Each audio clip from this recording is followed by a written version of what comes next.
Today we're going to be talking about the first ballet and the controversy surrounding it. Who made the first ballet? That's a good question.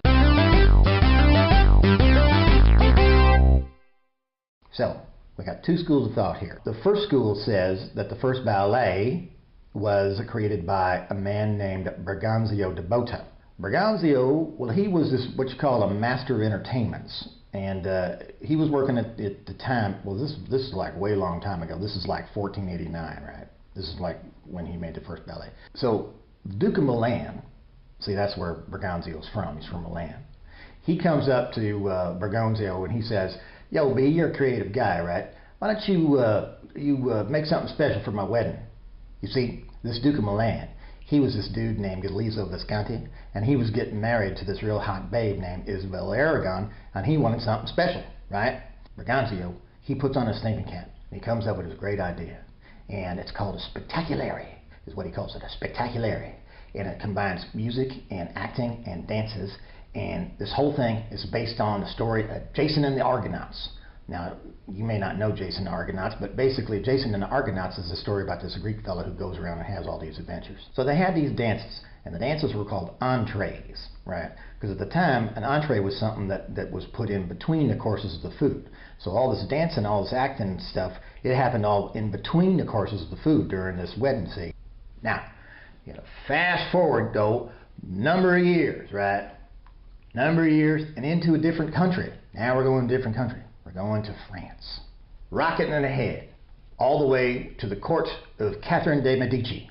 Catherine de Medici, she wasn't actually the queen at the time. She was kind of the power behind the throne. We're going to talk a lot about Catherine next week because she's our topic for next week.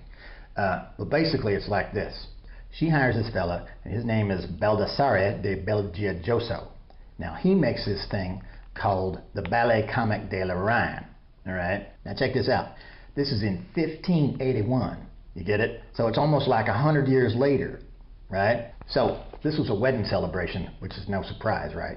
Because the queen's sister, Marguerite de Lorraine, was getting married to this fella named the Duc Joyeuse. Yeah, so my French.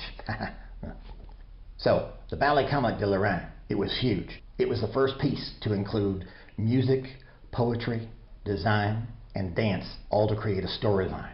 And the storyline was about Circe, right? It was and it was huge. It was really, really popular. It had 10,000 spectators. The queen was even in it. How about that? And so, people were flipping out, right? Because they were seeing this, and everybody was going like, "Wow, I can't believe it. I've never seen anything like this. I am totally ba." So, a lot of folks, they think that this Italian fella, because he was an Italian, Baldassare de Belgiojoso, was actually the creator of the first ballet. So then you got your controversy, because some people think it was Baldassare, and some people think it was Berganzio. So it goes back and forth like that. Baldassare, no. Berganzio, no. Baldassare, no. Berganzio, no. Baldassare, no. Berganzio. Now, the way I look at it is it's kind of like Bigfoot, right? Now, we in Texas, we know that Bigfoot was first spotted in Texas, and that he's originally from Texas, because we saw Bigfoot back in 1923 in the heart of the Piney Woods, which of course everybody knows is in East Texas. Well, so we say like, yeah, we saw this Bigfoot over here, and what does California do? California says, oh yeah, well, we had Bigfoot back in the gold rush. Oh yeah, Bigfoot was back here in the gold rush, so yeah, you ain't the first, we're the first. And of course, Texas, being that we had the Bigfoot first, they were saying, no, that wasn't Bigfoot, that was just some hairy miner, and we're gone. And so then it goes back and forth and back and forth. Texas Bigfoot, California Bigfoot, Texas Bigfoot, California Bigfoot. We had him first. No, we had him first. No, we had him first. No, we had him first. And really, who are you supposed to believe? I guess that's kind of just up to you. Of course, Texas really did have Bigfoot first, but that's kind of beside the point. Thanks for watching. In the next episode, we'll be talking about Catherine de Medici, the famous Italian Queen of France, and we'll get on to all that happen when we get to it. Don't forget to hit the subscribe button and the like and share button if you feel like you want to. And that's it. See you later. Bye.